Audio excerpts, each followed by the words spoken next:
Next guy, listen, let's get into the block nest monster, money making Mitchell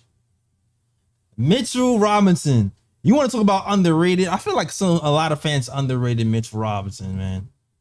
I feel like a lot of Jericho Sims had a great year last year, and then all of a sudden everybody thought that Mitch Robinson was chopped liver, and I just did not agree with that at all. I just do not agree. I feel like he has a chance to grow out his game even more and take a next step.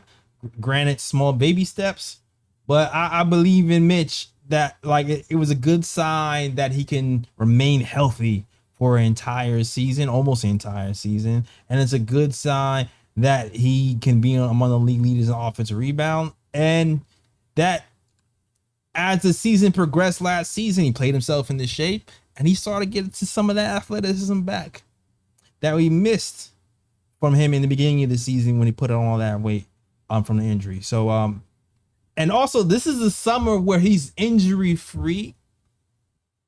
And when you are injury free and an NBA player, that is when you actually get better. So people were talking about he didn't get better last season. He was injured. He was rehabbing. When you're rehabbing, you don't have the opportunity to grow your game out. And you can already see this year from the videos he's posting, he's growing his game out. He's attempting to. But we'll see the results, hopefully, as the season progresses. Guys, what do you think about Mitchell Robinson? I know earlier, Lee, you talked about how he had the most to prove in your mind. Y'all remember when we had Mary Stoudemire in every season before it started? He'd be like, "This season's gonna be phenomenal. Like I'm gonna come out phenomenal. I'm gonna come out in phenomenal shape. Like chemistry is gonna be phenomenal." I feel the same way about Mitchell Robinson, man. We're entering year 5, and I'm still waiting to see Mitch fully unleashed. I'm still waiting for the dude to average double digits in rebounds. I'm still waiting for the guy to average more field goal attempts than 4.8 a game. Like it's really time for Mitch to become the player that we thought he was going to be since we drafted him. There's been, off and on starting wars with Nerlens Noel when really he should have had that position from the get-go. I know he struggled with injuries and even sometimes motivation, but I think year 5 was a year where David Lee became an all-star. And year 5 needs to be the year that we never again wonder whether Mitch is going to be the starter or if Isaiah Hartenstein is going to take his position. Like he needs to be a top 15, if not top 10 center in the NBA this season. And I think looking at someone like Clint Capella is a good comp for where Mitch could be if he really fully realizes his abilities and his potential.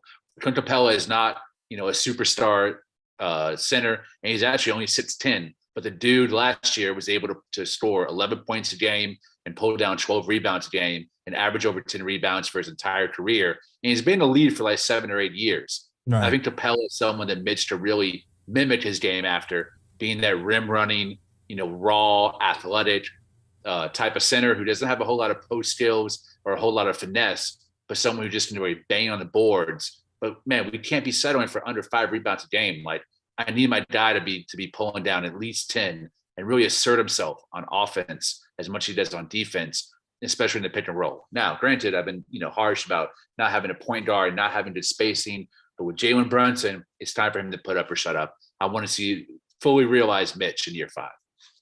Yeah. Well said, well said. Crazy stat. Like I said, I've been digging into stats. Digging into that. Craziest stat I've seen from Mitch Robinson. And listen, we all know about the offensive rebounding stats. We all know. I saw the 2 craziest stats I've seen.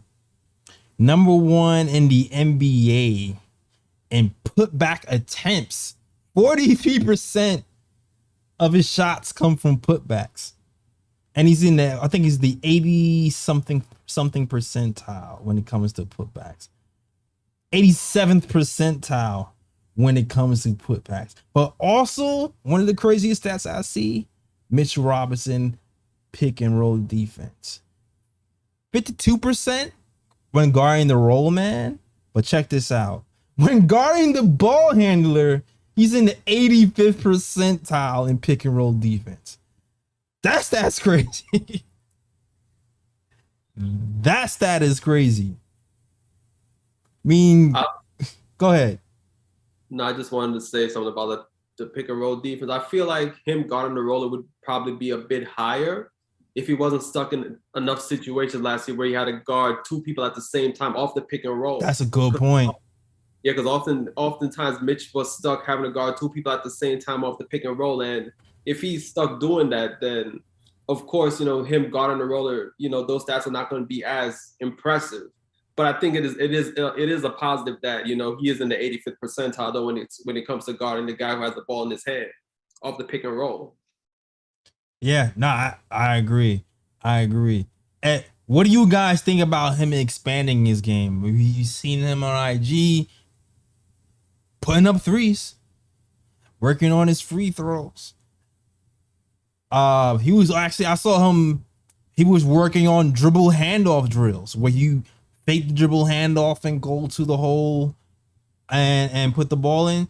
What do you guys think about that? Him developing that part of his game. To me, that the fake dribble handoff thing.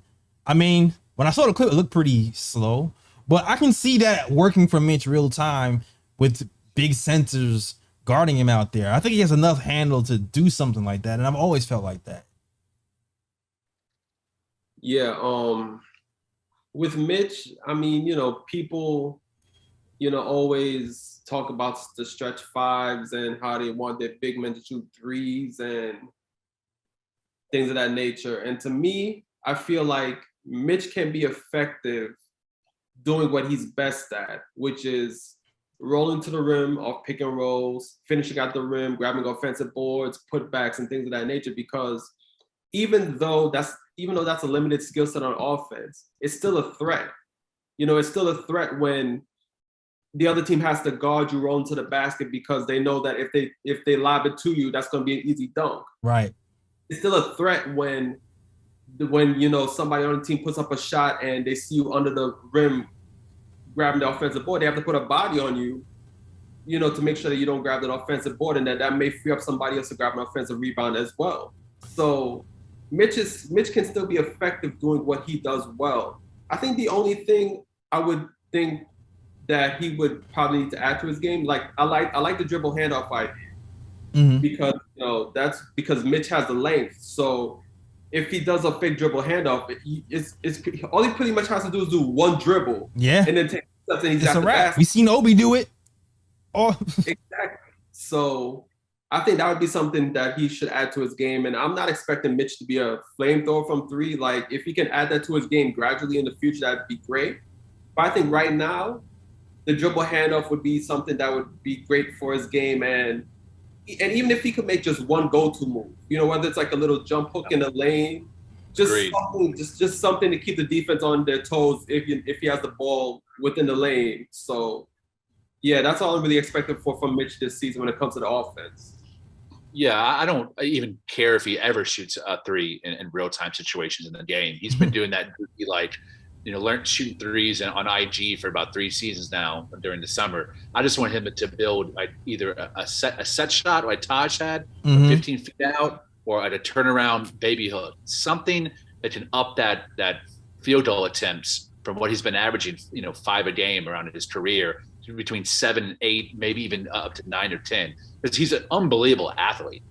There's very few matchups where there's someone better athletically than him at the center position. I want to see him really use that in transition, getting at the court and using his speed and his wide strides in terms of fast breaks to really play with that point guard and some of the facilitators we have on the perimeter to go up for lobs and decide be a freak out there on the court. And 5 attempts a game, he's really too passive, I think, on the offensive side. Defensively, I have no complaints with him. It's offensively, I want to see him assert himself, especially when he's going up against another bum on a different team, like a Dwight Powell or somebody. No, he lights up bums. Like he like the putbacks, the offensive rebounds. He lights up bums. The thing is, though, I'm hoping Jalen Brunson helps this. There's been plenty of times where I see Mitchell post a smaller player up, and he won't receive the ball. You know what I mean? And I think that's as a product of running with that first unit sometimes in the first unit, just not getting him the ball. when you look at IQ and OB, whenever OB beats everyone down the court and has a post position, IQ was giving him the ball. No one was giving the ball to Mitch. I think having a point guard who has that awareness might help him in that regard. Now when it comes, I'm gonna get to some more Mitch stats right now. Hold on, me. There's some other things that Mitch has to work on, right? Because Mitch has done well for himself as an offensive rebounder. 96th percentile in block percentage. 72nd percentile in steal percentage. See that orange there looking nice? Offensive rebound. Field goal percent offensive rebound, 96th percentile. This defensive rebound though, 46th percentile. Has to improve. Has to improve, at least to be average. Because he's already tops in the offense. He needs to be average on the defensive rebounding side of the ball. To me, that's one of his biggest weaknesses when it comes to being a traditional center. But everything else, I mean, listen, 92nd percentile at the rim, 100th percentile effective field goal percentage. He's done well in other areas. I would like to see him expand his game overall. So, and listen, I have to say this one. Isaiah Hartenstein, we signed him too. I do not believe. Listen, I think there is a chance that Hartenstein can offer up another look. So as much as I love Mitch, just the fact that Hartenstein can stretch the floor a little bit, even though he doesn't shoot threes, I'll keep an eye on that. I will definitely keep an eye on that as the season progresses to see if he challenges Mitch's for a starting spot and minutes, because he's a good player, man. He's incredibly more polished than Mitch is. I think he's overall more skilled. I think Mitch has a higher ceiling and obviously is a superior athlete to Right. Hartenstein. Hartenstein has a great all-around game and is a sneaky good defender too in terms of guarding the paint and passing. Right. Passing and shooting when he has to shoot.